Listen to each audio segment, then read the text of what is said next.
Hey guys, BDZ29 here, and I know reaction videos are probably not gonna happen as much in this channel, but I'm just gonna record and then premiere this because I'm very excited for this video. Or so if you guys know what the Undeniably canon FNAF timeline is, it's supposed to be a parody of like the FNAF lore, but if it was just silly, but also trying to follow the same line or storyline. And I'm just gonna record this and then I'm on the 25th, and then tomorrow I'll post it since I do want at least some people to watch it tomorrow. Let's see, or watch my reaction tomorrow. Okay, now it's sounding Grady. Jesus. Oh jeez. I actually have no words. I have my water, I have my Coke. Oh, jeez. Okay, one more minute, and then it's gonna start. One more minute. One more gosh darn minute. And also, tablet, if you turn off while I'm reacting to the video, I'm gonna cry. Please don't turn off, please. Please.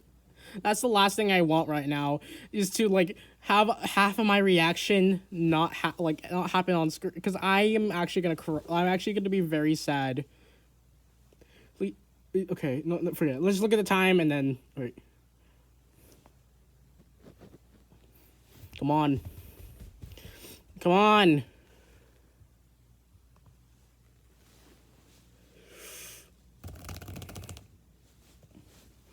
Just for fun, just spam it in chat. Where's my comment? Oh, I think it didn't load shit. Come on, 3 o'clock. Let's go. 3 p.m. Restart. Come on, wait, 3 p. Is this? Okay, wait. It is the 25th, right? Okay, come on. It will be screen shortly. I hope not too short. I mean, too long. Ah! Wait, oh shit. It's premiering. Come on. Oh, it's gonna be this. Oh, jeez.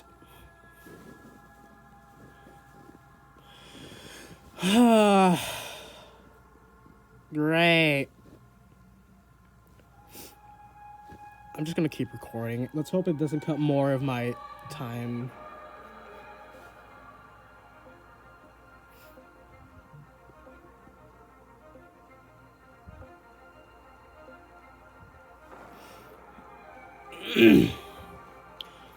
I hope. I'm just gonna turn it up, okay. Uh-oh. Wait. Oh, 10, 9, 8, 7, 6, 5, 4, 3, 2, 1! I don't know why I was screaming. Come on, come on. Long time no see. Hello. Are you ready to continue? Yes. What are you doing? Don't spoil yourself. Allow me to do the hard work for you and continue the most undeniably canon FNAF timeline you'll ever hear. 985. William Afton, after a long day's work and a 5-minute murder spree, decided to head back out to the dining area of Freddy Fazbear's Pizza and stand around where nothing happened. However, the entire restaurant was in a I get it now. one of the customers caught sight of Henry doing that blank stare thing again. William decided this was the perfect time to finally confront Henry about the $5 he was owed, but out of the corner of his eye, he saw a suspicious boy jump out of the ball pit.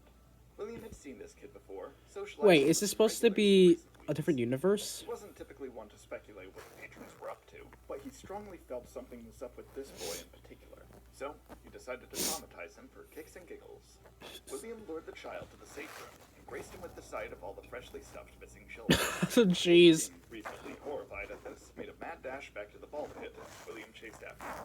Once he dove back in, though, William decided it wasn't worth the trouble of going any further. That ball pit was not pleasant, so William was just about ready to forfeit the chase, until the ball pit lit up.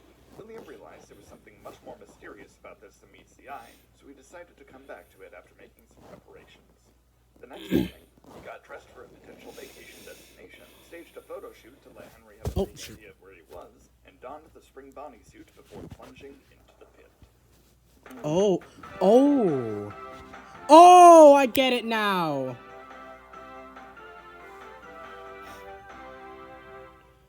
The year is It makes sense now. It makes sense. Boys that had taken advantage of a time-traveling ball pit in a shady pizzeria named Jeff's for the past few weeks suddenly emerged from it in a panic to be greeted by his confused and upset father. Before his dad could give him a stern talking to, though, William Afton caught him by surprise and dragged him down the depths of the dingy pit to let himself out. William was taken aback at how easily he caught up to Oswald, but figured there must have been some inexplicable time dilation that made things more convenient. With all that settled, William took Oswald out of the pizzeria, discovered what a GPS was, and took the boy home. Although he was fascinated by his surroundings, he couldn't fully take it all in. He was too focused on the bit. Once they arrived at the house, he sneakily bribed Oswald's mother to play along with him without further notice. No. Oswald fell asleep. William Oh, I remember decided to public that. snooping in his belongings for the heck of it. After sifting through pages of one of the boys' notebooks, he found drawings of the old Freddy's mascots accompanied by various attempts at characters he didn't recognize. William's curiosity of what this was supposed to look like was enough to inspire him. So, he grabbed some spare junk from the garage and began working on a new animatronic to see what would happen. Overnight, William's mess of parts somehow turned into a fully polished masterpiece. However, upon seeing he had created nothing but a conventionally attractive female character, William immediately lost interest. So, he threw her in the trash before going to sleep. The next day, Oswald decided to rescue his father before it was too late. Although William tried his best to stop the boy, Oswald managed to knock him back.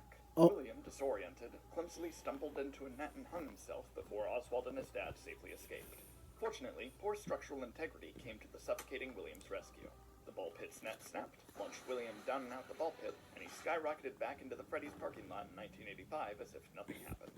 Meanwhile, in 2023, Oh. entrepreneur Michael Afton finally organized all of his plans for the revival of Fazbear Entertainment.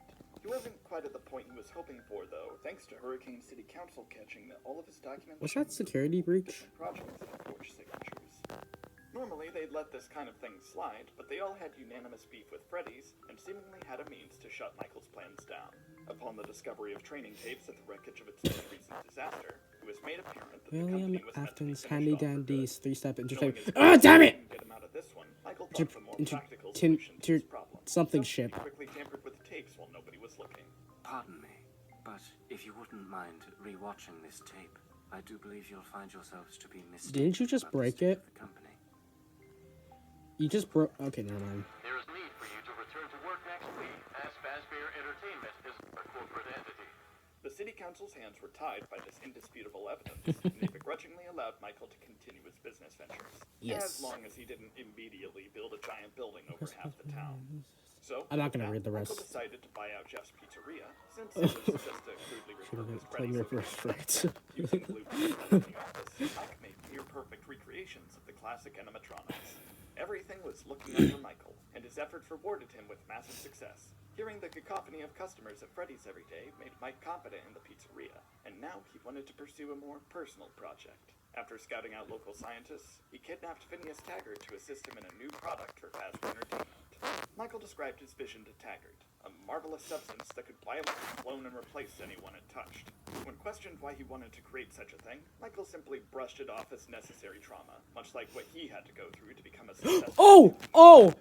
Okay. I just wanted to why do we need to make point that out. specifically? It will build character. Taggart was somehow satisfied with this answer, and after 26 and a half minutes, he had developed the first ever sample of Fazgoo. Michael was ecstatic at the sight of this creation, but he needed to be sure it worked. Before he could Also, did he dismiss say Taggart, Fazgoo? the scientist begged him for payment. Mike I wasn't did looking. not want to give actual money Sparky. to this guy, so he just tossed him a robot dog and kicked him out. Meanwhile, the rejected animatronic from William Afton's location had been hauled to the dump. After a while, a stray soul discovered it and decided to call it home.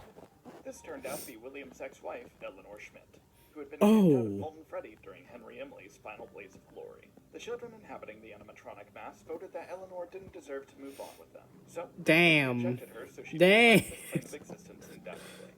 After That's kinda recollecting cold. herself after all this time spent sitting in the backseat of Ennard, she gathered that this animatronic had no discernible characterization prior to her possession. So, having the full jurisdiction to present it as any name she pleased, she decided to just go by Eleanor. While adjusting to her new body, Eleanor realized that her dress had a feature she only thought was possible in her wildest dreams. It had pockets. She needed to make use of these immediately. Pockets. So she quickly looked around the Who junkyard for something worthy what to a world put would inside be them. without Her pockets? eyes were drawn to a pile of strange discs within the trunk of an old car, so Eleanor went ahead and grabbed them. Upon taking them, however, the sound waves these discs emitted granted her with cosmic power beyond her human understanding. Eleanor, realizing she could do anything she desired, immediately teleported to her old accounting firm, expecting to get And right yes, I back. do see Balloon Boy The there. boss was bewildered at the sight of her again and grimly told her she was laid off and replaced 38 years prior. She did not take this news well. Filled with sudden rage, Eleanor killed her former boss and was quickly enamored by the power his agony fueled her with. She became obsessed with feeding on more, Oh, so shit. she started plotting what to do next. Now holding a grudge against basically any businessman at this point, she targeted every major corporation she could and obliterated all of the people in charge of them.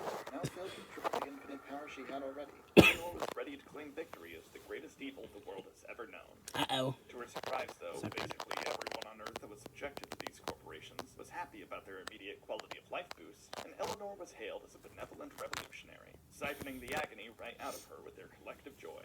Becoming the hero of the working class was not what Eleanor had in mind. Although she kind of enjoyed the respect, that didn't do anything for her newfound hunger, and she needed to cause a problem. Oh, okay. Same as Or, before, she decided to okay. slow I don't know. Drawing I know him. inspiration from how her ex-husband managed to discover Remnant, she warped to Freddy Fazbear's Pizza to do what William did. But Wait, no, it's, oh, yeah. as she My bad. approached the front door, Michael caught sight of her and immediately grew suspicious. Who are you? And what are you doing here? It's me, your Mother. No hard feelings about the Scooby incident, right? Oh, I love that voice act. Good job. Matter. Good job, her voice, who's her voice actor. Good job. This is, oh, I love it. Oh my god, I love her voice. How predictable. Being called out on the spot like that really got under Eleanor's skin. She would have murdered Michael out of spite in any other circumstance, but given she did owe him after the scooping incident, she let this personal attack slide. Eleanor needed to prove Mike wrong, though, so she decided to pull asinine stunts nobody would ever think to do. After that, an unlucky child just so happened to pass by Eleanor's line of sight, and Eleanor decided this kid was the perfect first victim to truly test her power. A child named Sarah was minding her own business as Eleanor followed her closely. As Sarah approached the suspiciously plot-relevant dump, Eleanor warped to the trunk she found before for the girl to notice her. Sarah was incredibly transfixed with the animatronic's beauty, and excitedly carried her home to use as a display piece. At night, Eleanor figured this would be the perfect time to Squidward. activate and begin her plan. She promised Sarah that she could make her wildest dream come true, to be beautiful. Sarah, not understanding that she was perfectly fine the way she was, immediately agreed to this proposal. Oh, However, okay, Eleanor that's actually told her really she needed sad. to forever wear her pendant for this to work. Over the next several days, Sarah was completely transformed. She became much more popular, much more confident I think in her I- looks, and much more paranoid that something would go wrong. And go wrong something did. With just one slip on a comically placed banana peel, Eleanor's pendant flew right off of Sarah's neck. To Sarah's terror, Eleanor was actually replacing her body with chunks of scrap metal, and the pendant was all that kept her hollow metallic membrane together. Sarah desperately ran back home to try and beg for Eleanor's help, to which the animatronic welcomed her by shifting into a look-alike of the girl's original body. Had she survived, Sarah may have gleaned some sort of moral from this whole ordeal, but unfortunately she had completely fallen apart into a miserable pile of scraps. Aw. Eleanor retrieved her pendant, now charged with terrible agony once again. With this boost in power, she was ready to take on the entire population of Hurricane in increasingly strange and specific ways. Meanwhile, Phineas Taggart was on a personal hunt. Have you for seen this man? random This particular night led him to Freddy Fazbear's Pizza Place, now in a sinkhole, where William Afton and Andrew just sat around playing Uno. Andrew's anger at William had settled quite a bit. All he had to do was scream into some trash, and soon enough he hadn't a clue why he was mad in the first place. Unfortunately, the trespassing Taggart wound up interrupting their game and slammed his robot dog onto Andrew's spirit, tethering his remnant to the toy's battery. William looked up at the man in mild distress. To avoid being tackled, tased, or anything else, he hastily got up and followed the man wherever he was going. On that note, Taggart arrived at his lab with his new drink, and Andrew infested Fetch, and William Afton. Taggart didn't initially plan on anything special for the junkie. It's the cute guy. Finding a stray soul in an animatronic zombie truly motivated him to try and do something. If you know what I spectacular mean, with if it all. you see my To his FNAF World amusement, videos. That zombie was absolutely hideous, and Taggart just had to make William's unsightliness known to him. Oh, please. I could have lived that. Terrified of the sight of his suit being horrendously burnt and broken, William accidentally death stared his reflection and he exploded. No! Delighted by Oh the no! haunted gunk all over his treasures, decided to take advantage of this and mash them all together into a new creation. This new animatronic not only merged the souls of William and Andrew into one body, it also introduced a third spirit into the mix. This was a child named Jake, whose death shockingly had nothing to do with Afton or Freddy's. With his good temperament compared to the other two, he got to pilot the animatronic, while William and Andrew were stuck being backseat drivers.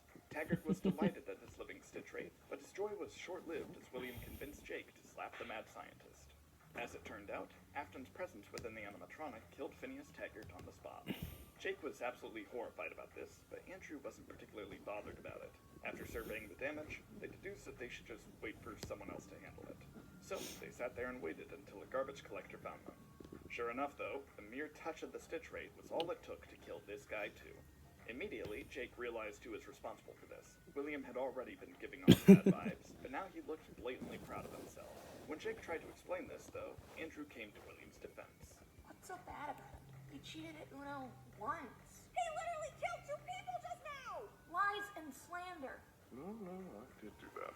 As a matter of fact, I killed you too. I think I remember being murdered. Jake needed to solve this fast. After some internal bickering, he moved out Andrew screaming into stuff to release his rage. With that information, Jake reasoned that putting those pieces back together could potentially refresh Andrew's memory. He'd remember why William was a problem, and they could finally get rid of the purple parasite. After a few weeks of running around on a garbage hunt, and with only a few extra casualties, the stitch wraith headed to an abandoned factory to use its trash compactor on its collection. Suddenly, intruding on the scene was Detective Everett Larson, who had been tracking down the stitch wraith this entire time to try and cope with his divorce or something. As Larson prepared to shoot it down, Jake suddenly caught notice of him and backflipped into the trash compactor in an act of violence. As the stitch wraith crumpled together with all the junk, Andrew finally remembered what he was so angry at William Afton about. He was just about ready to throw hands with his killer once more, but he quickly gathered he may have been out of his league. After the stitch wraith flipped into the trash heap, William's soul transferred to the garbage and began forging it all together into a new body. After causing a chain reaction with the old machinery, William blew up the factory and used its debris to his advantage, growing into a 15-foot-tall monstrosity. So, making the decision to cut his losses, Andrew quietly made a run for it while he still could. Larson, shocked at how dramatically the situation escalated, spent this valuable time throwing insults at the giant trash rabbit. William wasn't fazed by this, though, and simply proclaimed,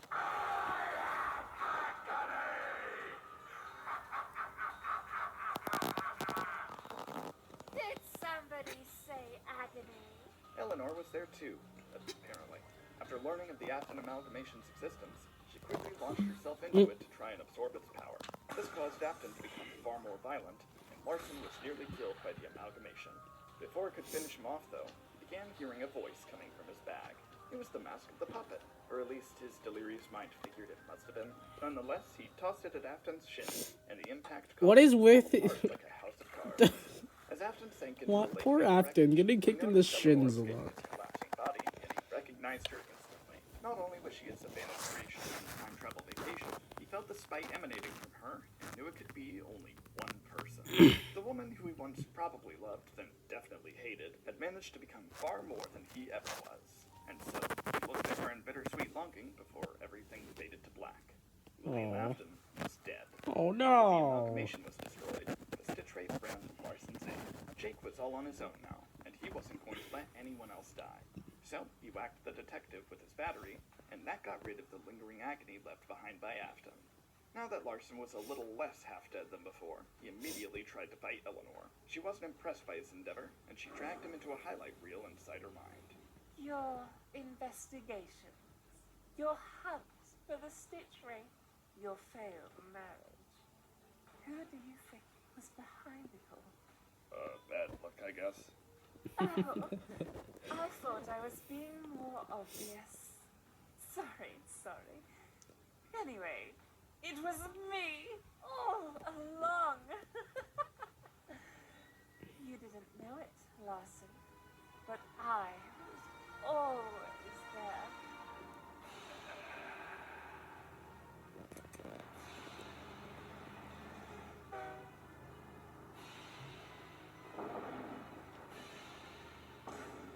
Oh yeah, I remember seeing the cat back in. Larson, horrified by the truth revealed to him by this master of disguise, immediately shot Eleanor 4 times in a row. This managed to disorient her enough to warp to another memory, where Larson then grabbed a baseball bat and bashed her head off. This went on in a loop for a while, weakening Eleanor but also not accomplishing too much otherwise. From an outsider's perspective, Larson and Eleanor just stayed in one place silently. The Stitch Wraith was bored of waiting, so Jake decided to see what would happen if he tried to interact with Eleanor without Afton infecting his touch. This allowed the Stitch Wraith to peer into her memories. While Larson and Eleanor were still having their grand battle, Jake discovered Eleanor's worst memory. I heard Billy D. Williams was in this one. Oops. Spoiler.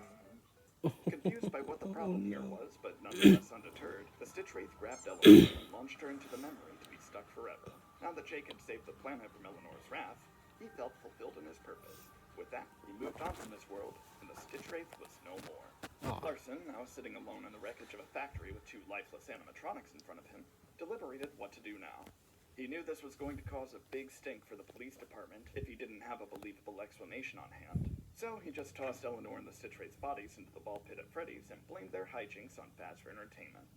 Michael Afton, now facing immense backlash for reviving the company, had to figure out a way to save its reputation before it collapsed all over again. He checked his plans for anything that could help him, and to his relief, there was a perfect solution. All Mike had to do was cover up these allegations by touting them as fictional events from a video game series. After interrogating his board of directors to see if any of them knew how to make a game, one of them spoke up and said they knew of someone that could. This led Michael to a failed indie Is this where we go to Steve's FNAF? Steve's only claim to fame was a critically panned Snod promotional title games. for L-Chips, but Mike could feel the potential losing from this creation. Steve just needed a spark, and Michael gave him lightning. Steve, ecstatic at the opportunity to make appropriate use of his uncanny modeling style, quickly whipped up a game called Five Nights at Freddy's. It was pretty simple, but Michael thought it was a perfect starting point. After Steve posted this game under the guise that it was totally unauthorized, It's just getting silly. It's just getting silly. Right. And most importantly, those curious about the game's hidden lore started to confuse historical fact from modern fiction. Michael needed Steve to make a sequel, fast. Steve then churned out 2 more in only a couple days to resounding success. Mike realized quickly, though, that these games weren't actually helping with the current controversy the company was facing. Oh my Whatever god. skeletons were once in Henry's closet were of no concern to him. So Mike decided to assassinate Steve Snodgrass and cover up his death with a fan-made spin-off title. With that taken care of, Mike quickly commissioned an anthology book series to spoof recent incidents with Eleanor the Stitch Wraith. Despite the fact everyone knew about these public menaces, the prospect of reading about them made the public immediately stop caring. All Michael wanted to do now Eleanor was Strikes tie Back, it I all saw back that. together by framing Steve Snodgrass as some random lunatic trying to deface his brand. So he commissioned a studio with Silver Soul to make a virtual reality game that cemented all of the rumors of Fazbear Entertainment. There we go. Virtual reality. There we go. Development was pretty standard, all things considered. The studio focused on remaking all 3 of the original FNAF games in VR, and then Michael personally provided them with scribblings of his own life experiences to use as inspiration for new levels. Alongside this, he also tossed them various circuit boards, notably from Scraptrap and some old endoskeleton hardware. He told the developers that Mimic. he helped make the characters perform passively or authentically in-game, to which everyone collectively told him that's not how it works. After some gentle negotiation, convinced the team to scan the circuit boards anyway. This didn't seem to really accomplish anything initially, but soon something awakened within the VR game that nobody yet knew about. William Afton, against all odds, came back from complete eradication again due to lingering remnant on Scraptrap circuit boards possessing a program called Mimic 1. Observing the virtual space around him, William started digging through files to obtain a more tangible form. To his disappointment, he wasn't all too pleased with any of the Spring Bonnie or Springtrap models available to him. So, instead, William used the power of 3D modeling software to No. his wonderful pajamas. To save his new form, he overrode his new Springtrap model with Glitchtrap and decided that worked perfectly for his new environment. He was considering the name Malhair, but he had no idea how to rename the files, so he just settled with what he had. As production continued and beta tests began, Glitchtrap encountered Jeremy Fitzgerald II, the security guard Balloon Boy chewed on once. Now working as a QA tester, Jeremy tried to write off Glitchtrap as nothing more than a bug. As time went on, though, he wound up being captivated by the virtual rabbit rattling off nitpicks about the game's character models and level maps. Jeremy agreed that this was a problem, and he promised Glitchtrap that he'd set things right and make the VR game as accurate as he could. The other developers, however, felt insulted by the sudden onslaught of criticism Jeremy provided. None of it seemed rational or helpful, so they One all should be conspired blue, to should get be rid of him. purple. After Oh, finding never a mind. guillotine paper cutter, the Silver Parasol development team cut off Jeremy's face and made it look like he did it in a fit of hysteria. Jeremy didn't really appreciate this, so he finally quit his job as a QA tester and sued Silver Parasol for cutting off his face. With his position now That's open, actually kinda a cute. I successor like the mask. dubiously named Tape Girl took his place. Tape Girl, much like Jeremy, was also unusually intertwined with the history of Master Entertainment. Her brother, Phone Dude, had sucked her into a passionate interest in the company while he constructed Fazbear's Fright. Now that he had gone missing, she decided to pick up his slack and participate in the company's current. It's actually kind of sad seeing the phone family happen. This happened to see the fates of the phone family, then seeing their. Never mind. I'm gonna just shut up. You get it. So, Glitchtrap went out of his way to freak her out as much as possible while she tried to beta test the game. Becoming terrified of this anomaly, and discovering that Silver Parasol was shutting down due to Jeremy's lawsuit, she hastily began to record audio logs documenting Glitchtrap's presence and other details that could help whatever QA tester replaced her. As she continued attempting to delete the anomaly from the game, Glitchtrap devised a plan to attach himself to her virtual tapes in order to prevent her from killing him. By the time she figured this out, it was too late. So she hid the audio files across the game as well as she could before development was switched over. Glitchtrap wasn't going to let Tape Girl go that easy though, so on her last day on the job, created a brand new level meant just for her. As Tape Girl followed his bunny trail, No she carrot soon cake. realized that he was the one responsible for the murders that plagued Freddy's all along. Feeling more and more tangled within the virtual reality, Tape Girl soon found herself trapped within the suit of Freddy Fazbear as Glitchtrap celebrated her digital demise. Now that Silver Parasol was no longer developing the Fazbear virtual experience, Michael wiped all known traces of the company and its employees from existence. The replacement studio was run directly by Fazbear Entertainment, and they sent out some help wanted ads to get fresh beta testers. Soon enough, a new hire caught wind of the job opportunity and applied as soon as possible. Vanessa. This applicant was a passionate Five Nights at Freddy's fan named Vanessa Shelley. Vanessa was extremely excited to get the chance to test a brand new FNAF game. She wasn't confident that the new studio would uphold the franchise's integrity from the Snodgrass trilogy, but she chose to be optimistic. After putting on the headset for the first time, Vanessa excitedly combed through the entire game with almost nothing but enthusiasm. Experiencing her favorite series in total immersion was a feeling like no other. She was having a blast. She was a little disappointed that most of the lore elements were seemingly gutted here, but that was a small price to pay compared to everything else. As she continued, though, she noticed some strange glitches throughout the various levels. Maybe this was some kind of new storyline she was unraveling. After discovering a hidden area within the game, Vanessa was able to piece together Tape Girl's recordings and discover the truth. To her horror, this wasn't just new lore, this was real. Upon this realization, Vanessa felt a shiver down her spine as she turned around to see a certain someone behind her. Chicken lollipop! What? You don't like the boy? Is this better? After Vanessa took a short break to recover from that scare, she hesitantly put her headset back on and continued testing the game. As she played, she noticed that Glitchtrap became more tangible as she found more of Tape Girl's messages. Vanessa was uneasy, but she decided that maybe it would be best to actually talk to the anomaly. Glitchtrap stood before her in relative silence, so she took this as a cue to speak. What started with conversation of her experience testing the game led to her entire interpretation of the FNAF timeline, including every ounce of external media she was aware of. And then when Springtrap found him, he did a spot-on impression of the stepdad, and then later stuffed him into an oven in Fazbear's Frights, and I think the actual place burned down, but it didn't in FNAF 3. Glitchtrap had heard enough. Whatever nonsense Vanessa was recounting was absolutely nothing like what actually happened. So he caught her up to speed on the actual events of his life, from Ferdinand's creation to Afton's amalgamation and eradication. Vanessa was over the moon. She never could have anticipated getting such a comprehensive understanding of all of Freddy's history, and she was shocked at how different the real answers were compared to the storyline the FNAF games portrayed. At this point, she decided she wanted to help Glitchtrap somehow escape the game. So, like any rational person, Vanessa decided to let Glitchtrap merge with her mind. Removing her headset, Vanessa now saw William by her side in the real world. Hey, what's up, man? No, I think the other voice was better, actually. You are so picky. Afton, now inhabiting Vanessa's brain, wasn't keen on being confined in someone else's body again, so he begged her to help him find a new body for himself. After thinking through everything he had told her, Vanessa decided that she'd make her own personalized rabbit suit to keep William quiet while they tried to get him back into a physical form. Because that'd take a while, however, she simply crafted a mask in time for the Halloween festival Freddy's was putting together. Speaking of which, Michael Afton was preparing something big. He had been postponing his plans to make an animatronic father figure long enough, and it was time to finally set things in motion. He needed a perfect vessel, though, something his own father created. After some consideration, Michael took a visit to the graveyard and dug up the original Fredbear's body. He was going to revive the animatronic and make him into the perfect Papa Bear. Unsure of how to go about reviving an artificial intelligence, Mike figured that obscene amounts of electricity would do the trick. So he crudely stitched Fredbear back together and ran some tests to try and bring him back to life. And it was a success.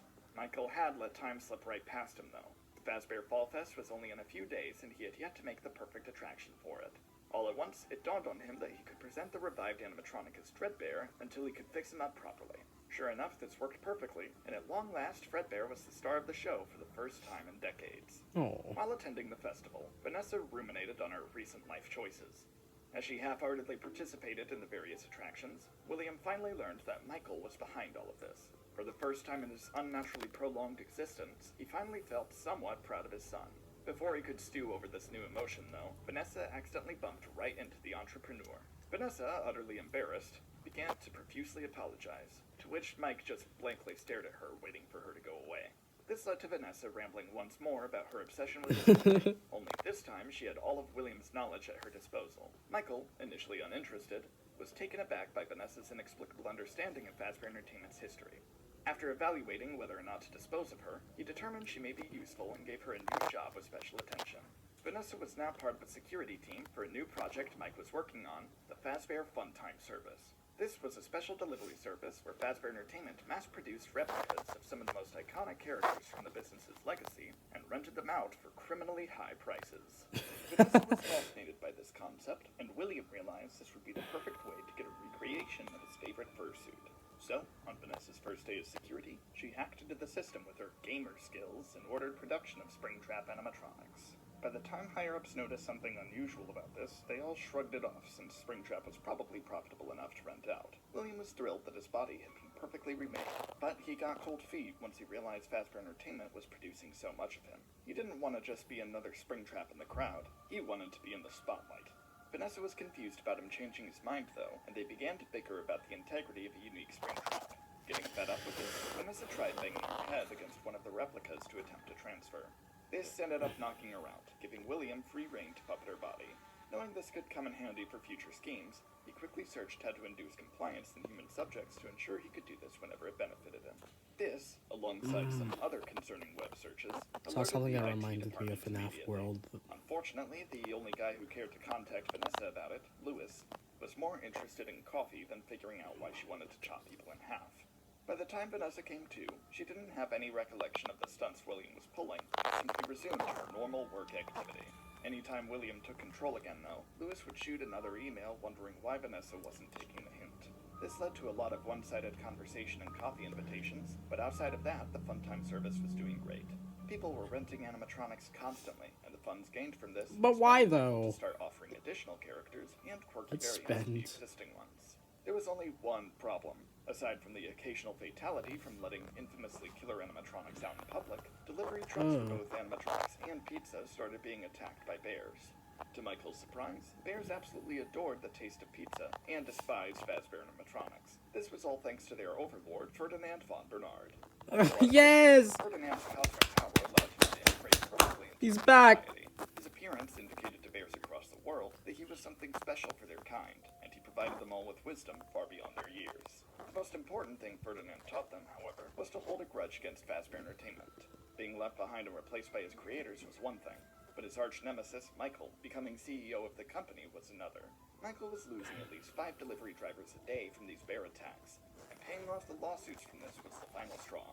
So he met with Vanessa in private and brought up her previous security breach on the Fazbear Funtime service. She was immediately terrified that she'd get fired, but on the contrary, Michael explained that he needed her to covertly program an order for war. After further instruction, Vanessa hacked into the Funtime service yet again to order the animatronics to attack all of Bearkind. With just a push of a button, the Great Bear War began. Animatronic and Ursine fiercely clashed against each other within moments. The bears that could react stormed to the front lines wherever they could. It's just so silly. I love this. Trevor the cashier and Harold the janitor, otherwise known as Shadow Freddy and Rick Fosks. Both of them had just been fired from their former jobs at Freddy's, and Michael had completely gutted their pension. Rick Fosks tortured one patron for cheating at Pack and Pal, and that managed to cross the line, apparently. Shadow Freddy didn't want to work at Freddy's without his partner, so Mike fired him too just so he couldn't formally quit. With nothing to lose, Shadow Freddy and Rick Fosks tried to assist the war effort to rebel against Michael. Sadly, as Shadow Freddy attempted to conga line a troop of bears to victory, he was obliterated by a No. As Shadow Freddy's dark remnant scattered across Hurricane, Rick I was gonna say, how does he die? that he managed to shut down the Funtime Services servers and end the bloodshed. This was too little too late, sadly, and he set off on a hopeless quest to recollect his partner and bring him back. Oh, Discovering you're Mike just had sad. obliterated his people, knew he had to do something to fix this. After phasing through realities to forge the perfect plan, Ferdinand understood what needed to be done. For safekeeping, Ferdinand warped all bears across time and space to a new dimension he called Paradise, and waited for the stars to align in his favor. Now that bears were seemingly extinct, Michael had no real threat to his business. Oh, Additionally, God. his overall corporate success caught the attention of every major company in the country.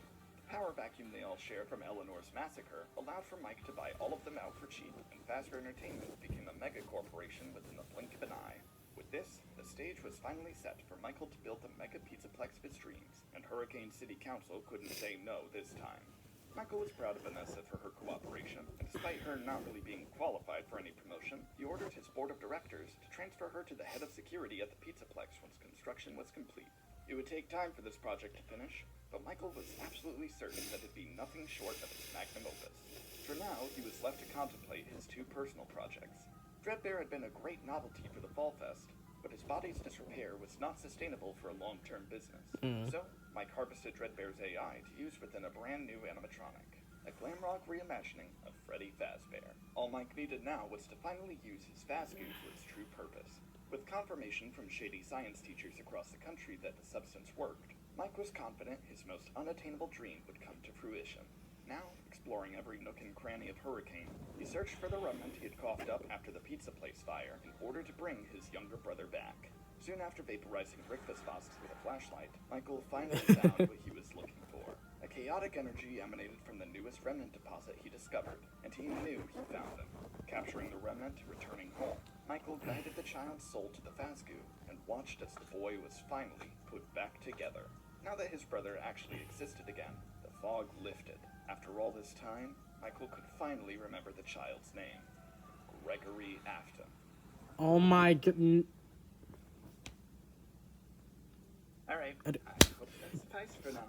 The finale's rolling in much faster. Oh, you made me frustrated. No. Wait, is security breach the end? Yep, nothing else. No secret up my sleeve. It all ends with... You'll see. I swear to God, if they... Catch you next time. He's gonna put in the FNAF movie, isn't he?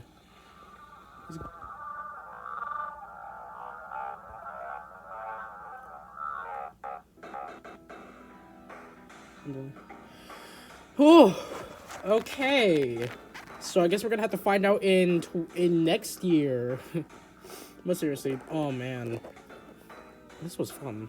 I'm really happy that we got to see part 3 and that I got to experience this with my live reaction.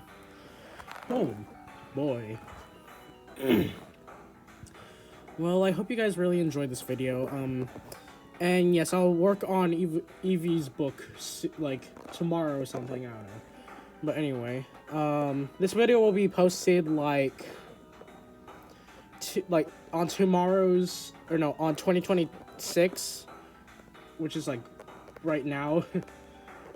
It's just kind of a premiere, but still, I hope you guys really enjoy this video. Make sure to like and subscribe if you want more content. Anyway, I'll see you next time. Goodbye.